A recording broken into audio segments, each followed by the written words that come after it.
In this video segment, I'm going to show you how to replace a cabin air filter in a Dodge Charger using a 2013. First thing you do, pop your hood.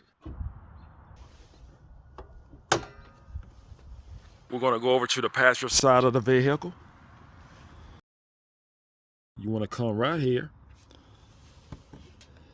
These clips, you have one here and one over here. Just going to pull back.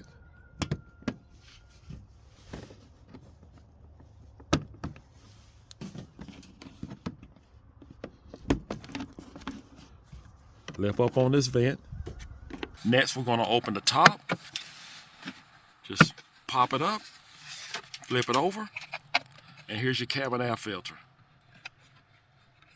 And I can tell you already, someone put this cabin air filter in some time ago, and it's actually backwards.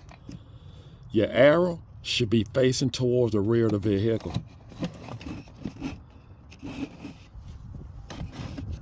Let's pull this out.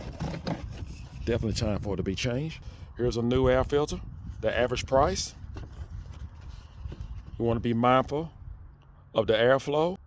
So that arrow, we're going to have it facing towards the rear.